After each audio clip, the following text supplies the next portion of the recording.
with it, man. Hey, look, check this out, bro. This is my public apology, bro, about the things that's been going on, over the last couple of days. Some shit was said, I feel like you... All right, listen to this. So we've got Remy Ma, and she decided to turn a full-blown blizzard into a whole photo shoot moment. She captions it with something like snow cold, throws in a warning about winter being a risky sport, tells folks to play at their own risk, then adds a little sidebar saying she's snowed in at home and loving it. Hold up, because obviously she's snowed in with Easy to Block Captain right there with her. Now I'm going to be real with you about Remy Ma. I can never fully separate lean back Remy Ma, jail Remy Ma, and post-jail Remy Ma, especially after she got her body done around, 2019 or so? It doesn't look bad, don't get me wrong, but every time I see her, that image is still there for me. Even in this photo shoot, she's trying to project that hardcore vibe, smoking, sipping Henny, leaning into that gangster energy. And her rap delivery has always sounded more like a dude's cadence to me. I'm just being honest. I've always looked at her like one of the bros. And yeah, you can call it hating if you want. She definitely looks better and healthier now, but come on. And let's be real, Papoose clearly likes tough women. Just look at him now with Claressa Shields. She could probably bench press him, no exaggeration. Now, shifting gears, J. Cole fires back at Fat Joe and other critics over the new batch of tracks he just dropped. He put out about 4 songs during this whole Blizzard run. What's it called again? Birthday Blizzard? Yeah, that's it. So on there, he takes shots at Fat Joe by going at podcasters in general, talking about how everybody's reckless now, trying to disrespect the so-called king. He even says when he's ready to drop, people are going to report on it before he even says a word himself. He really leans into this idea that the game used to be about bars, real lyrics, real skill, and now everybody's just on a mic gossiping. And honestly, that part is true. We say this all the time. All these rappers are basically podcasters now. Then it almost feels like somebody handed out marching orders from Rock Nation for people to go at Cole, because there's clearly some underlying tension between Cole and Jay-Z that we don't fully know about. A lot of folks have hinted at it, and at this point, it just is what it is. But here's where I'm conflicted about J. Cole. I know some people won't like hearing this, but he's been a disappointment to me lately. When he was on that crazy feature run from 2020 through 2023, he was really pushing people, almost dissing them on their own tracks, and it was incredible. Then he linked up with Drake, and they had some solid records, especially those bonus tracks on For All the Dogs, that honestly saved that album, because without them, it wasn't great. Then the Kendrick situation happened, and he addresses that here, too. On one of these songs, I don't even remember which one exactly, he says, "Word to Mike Vick, your dog might get shot for losing. I don't like the odds, so I stay in my lane. Despite all the dirt thrown my way, there'll never be a stain on my name." And listen, there is a stain on your name. That's exactly why Fat Joe said what he said, because backing down the way he did from the Kendrick situation left a mark, whether people want to admit it or not. All right, listen up. So he's walking around like nothing changed, totally calm, solo, just doing his thing. And honestly, that's rare. J. Cole has a career that's actually unique. He can sell mad records, but also ride his bike around New York City without anyone bothering him. That's not something you see every day. He's got a rare combo of talent, respect, and freedom, and his fan base reflects that. Now, academics point out something real. J. Cole calls out other rappers for inflating their numbers with bots and merch sales. And you know what? That's true. A lot of these cats claim crazy numbers, but break it down, it's mostly botted streams and kids buying merch to boost stats. It's straight up on the 99 belt freestyle. Speaking of freestyles, I gotta say, there's one I'm not feeling. I think it's the Bronx Zoo one. He seems rushed there. But the 99 belt, that's fire. The Winter Storm one's solid too. The marketing here is clever, different, and really takes it back to the roots. Still, I gotta admit, I'm a little disappointed in J. Cole. He even says, "I used to be top," dropping a line that shows he's aware of where he fell.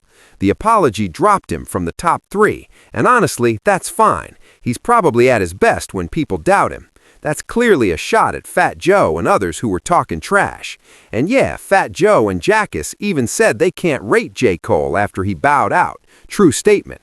Then Academics goes in on J. Cole, calling out how Cole apologized to Kendrick after dissing him, and talks about how a lot of rappers make money but then risk it all for crumbs. Some guys even sold their soul to Lucian. Obvious shot at Drake. Could be Kendrick too, because Kendrick's deal, while not perfect, is solid through Interscope and Universal. Cole points out the math doesn't lie. If streams say you're winning but your tours are losing money, clearly someone's juicing the numbers. Bots are inflating stats. That tough guy image doesn't help, especially when real ops are out there. And yeah, he even says it straight. Word to Mike Vick, your dog might get shot for losing. Freestyles, he'd go off on. I'll give him that. Smart move before the album drop. I just hope the album lives up to it. Shifting quick, Kid Cudi's charging fans $1,000 to $1,500 for meet and greets. Okay, it's his tour, it's his fan base. People can criticize, but he's doing him. A$AP Rocky weighs in on Ferg, who dropped ASAP from his name. Rocky says Ferg never did anything extraordinary to block making amends, so they're cool. It's for Woody, man. Hey, look, check this out, bro. This is my public apology, bro, about the things that's been going on, over the last couple of days. Some shit was said, I feel like you came at me subliminally. I think you admitted to that. And, I snatched it. And, I'm Mr. Go Too Far. Went a little too far, things were said. So, bro, for that I apologize. And, and this ain't on no sucker shit or none of that. Didn't nobody make me do this or none of that. I'm just doing it as a real nigga, bro. And to show you that my apology is genuine, I reached out to Charleston White, told him what, I was trying to do. And if don't nobody know, I know you know, Woody. If it's something that makes sense and can generate a bag, Charleston all in on it. So I hollered at Charleston. Boom, he made the necessary calls. And I be damned. Me and you got the opportunity to get in that ring and kick the shit out of each other. You been begging Finesse nigga to box. You want to box Finesse nigga because you know that Finesse shorter than you and your reach a little longer than Finesse. But nigga, you can make, see, I'm finna get Charleston on here and he gonna tell you can make the same amount of money or more boxing me. A nigga that's gonna give you everything you looking for, killer. And then see now, if you agree to the boxing match, you ain't gotta be washing dogs at the animal shelter no more, picking ticks and shit off of them dogs like you was doing the other day on that video. You ain't gotta be doing that no more. See, when you first went on your run, you made a bankroll and you ran through it.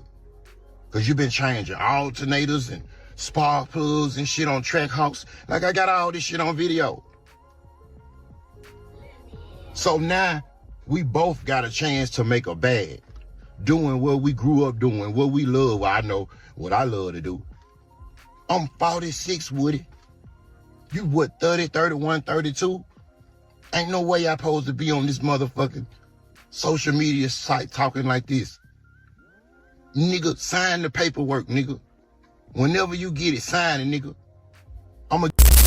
Alright, check this out. Sometimes a real one's gotta pause and stand on growth, right?